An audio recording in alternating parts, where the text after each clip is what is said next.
Hello and welcome everybody to another video. This time, this video is not going to be me spouting things at this microphone, but it's spouting things at this microphone with a purpose. But this time, the purpose is me talking about what I've read this week. Well, a few things I've read this week. So I'm going to pick comics, books, or anything that can be read that is for entertainment purposes. And discuss them in however minute long this video ends up to be, because words. So yeah, first off, I would like to start with a book I purchased not too long ago, well, about a month ago, and that is Teen Titans Earth 1. Now, if you're familiar with the Earth 1 series, they tend to be a retelling of like classic stories and different teams. So there's a Batman one, there's a Superman one. I'm not sure if there's a Justice League one yet, but I remember hearing about the Teen Titans one, I think sometime early last year, and it sounded interesting to me because I grew up watching the Teen Titans TV show. I am really enjoying the run of comics that are on now. So I thought, why not give this a go? It is written by Jeff Lemire and has some art, I believe, by Terry Dodson. So I really enjoyed this book, straight up. So the preface for this is that I'm going to try and keep these as spoiler free as I possibly can, but forgive me if I delve into spoiler territory. So the basis for this is that there are 5 kids, obviously the 5 Teen Titans, that go to this high school, and they're all looked after by their parents, and they all have something going on with them. So, for example, Victor Stone, Cyborg, his mother is a professor at this school. She is very overbearing, and he's he's smart, but a bit of a wild child, right? So him and his mother don't always see eye to eye. It's like, why can't you have better grades? Blah blah blah blah blah. But he has this silver plating growing on him. If I can find the page. So there, like, he's just gone into the bathroom there and checking it out, and he's rather concerned as it kind of is growing and taking over his body, and he's like, what?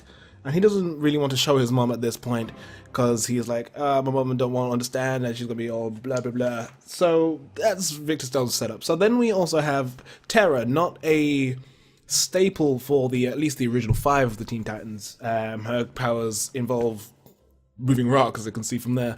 She lives with her mom. Her mom is a drunk. She doesn't really get on with her mother, because the mother is always drinking. Oh, your father left me, left us, blah, blah, blah, blah, blah. So she's like not having a great time at home.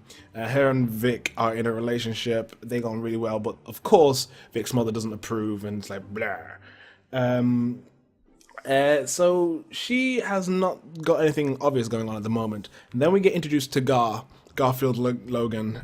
He lives with his 2 fathers, and he's very young at this point. He's like, let's say, 13, 14-year-old boy going into, like, I think high school or college, because he's really smart, and he doesn't feel like he would fit in. And his father's like, don't worry, buddy, you'll be great, it'll be fun time, you'll have a fun time, it'll be perfect, it'll be fine.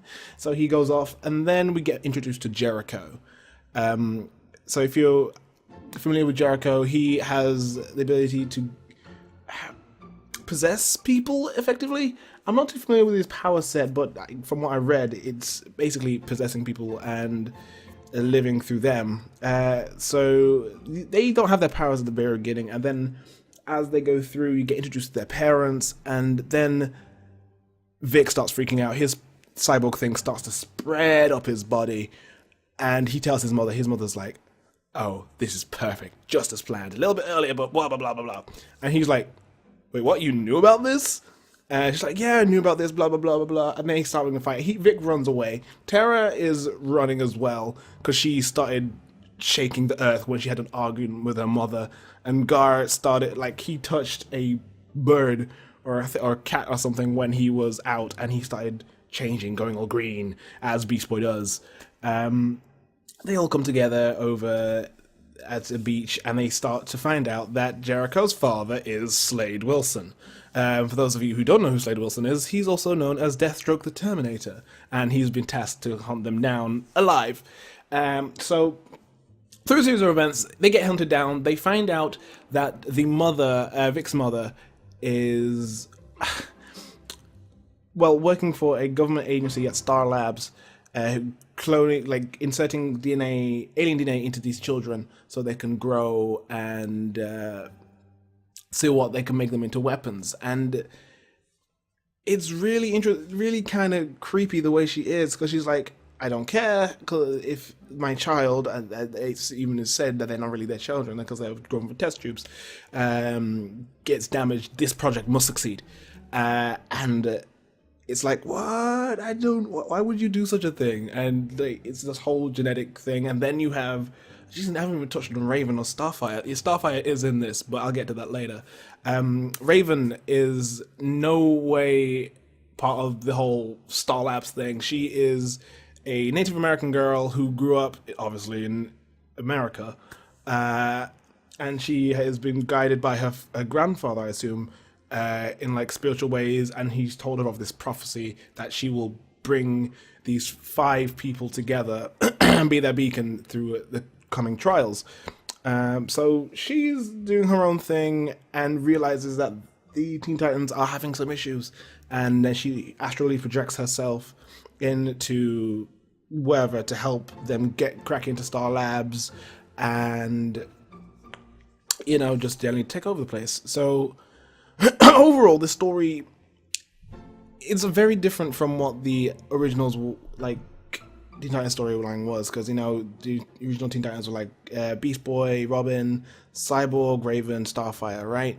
And they all came together for different reasons, obviously, but they were already pre-established. But this book, volume 1 of this book, does a very good job of introducing the characters and setting up the backstories in a relatively short period of time. I think I'm going to say 20 pages in about a 100 or so page book.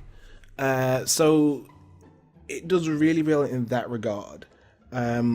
Also, I tend to find that the way that they keep interweaving the different parts of familiar characters in Teen Titans lore and putting this new spin in Earth 1 on it is really interesting, because I'm always watching and waiting to see how they progress that. And because this book left on a cliffhanger, if I remember correctly. Let's quickly flick. So Starfire was the alien that Star Labs used for DNA grafting and all that. So she's been trapped up in there for years. So she escapes from Star Labs after a huge conflict. The Teen Titans are like, what do we do now? They still need answers. And Starfire ends up finding Raven, and she's like, oh, you need to help me. And you're like, okay, so... It's really not disappointing. Well, yes, it's disappointing when you reach the end of a book and there is no more to read, but at the same time, that is a good sign of a good book and a really well-written book. And for what I got for it, I think it was... How much was it? I think it was like 15 quid I got it for. I would recommend picking it up, because it is a really interesting read, and if you have any semblance of interest in the Teen Titans, it would be recommended, because you will actually have a bit of fun on seeing how they take it and reshape the Teen Titans in a way. So, sticking in the DC theme, the next comic, actually it's 10 minutes already, I am going to talk about is going to be Batman and Robin number 38. So Batman number 38 is the issue, a couple issues after Robin has come back. If you don't know the whole series with that, Robin died. His coffin got taken to Apocalypse to help re-raise Darkseid. Batman goes in the Hellbat armor, which is killing him.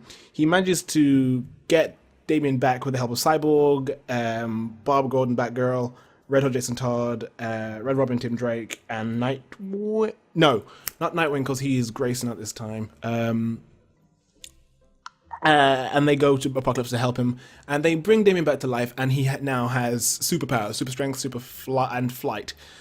So this whole issue is the growing pains. It's like the awkward teenage years, even though Damien is a very awkward teenager already, and Batman is trying to be a father, but also be Batman and show him, look, you don't need to use your powers to do what we need to do. Don't overdo it. And Damien's just like, I have these powers. Why can't I use them? And there's been like these awesome parts of dialogue between the two of them, not only as Batman and Robin, but as a father and son. For example, the dialogue between Damien and Batman as a father and son and Batman, it was really interesting because there's a part where Damien's like, oh, you're punishing me for having these powers. It's not like I asked for these powers. This isn't fair. And Batman just goes to him, talk to me about fair when you're 21. So he's like, look, boy, know your place, because I'm going to teach you a few things before you start to wreck the place. So check yourself before you wreck yourself. And it was a very funny moment where I had to stop and talk to my roommate and say, look, this is a great piece of writing. It was really funny to me. And there's like several moments like that between the two, and showing that there is a parental relationship, but also a student-teacher relationship. Because Batman Bruce is very experienced in what he's been doing, because he's been doing this for years, and he's seen many a thing, and he's honed his body, he's swung with the best of them. And he's like trying to show, look, you don't need to do all of this just to flaunt your powers. You can do what you need to do without your powers. And even when you use your powers, show some restraint. And Damien obviously is just like, nah, bro, I got these powers. I'm gonna wreck you up. You know? So it's, again, very interesting piece of writing. And I do end up feeling for Damien at the end, because he goes to Atlantis to find the clones that his mother made of him, these horribly, horribly deformed clones. And he feels a very strong connection to them, because obviously they're him, effectively. So he's like, look, Ghost Recon was like, I need to take these guys back, and they need to be free. And I'll take care of them, but I need to know that they'll be safe. And he takes them to the island where they were first created, but since there's no Talia al Ghul or Ra's al Ghul, well, no, Talia al Ghul, they just let them roam free. And he has this whole moment where it's like, look, I need you to be okay. And this is after Alfred, good old Alfred, like sees him fly away, and Batman's like, I should track him. And Alfred's like, no, just leave him, let him have his space. And Damien is just really trying to find peace within himself after being killed by his clone that was set on him by his mother, and just tried to find that peace of mind within himself. And I thought it was a really interesting piece of writing, because he's like starting to realize at this point, at the end of the comic, that there is something bigger than just wailing on people with his newfound power. And I hope that carries on throughout the rest of the series, because it would be a really awesome plot point and development point for a kid who has done nothing but be headstrong and going all out whenever he sees a chance, which I think would be pretty cool. Thank you guys for watching. Thank you guys for listening. And I will see you on another video at another time. Goodbye.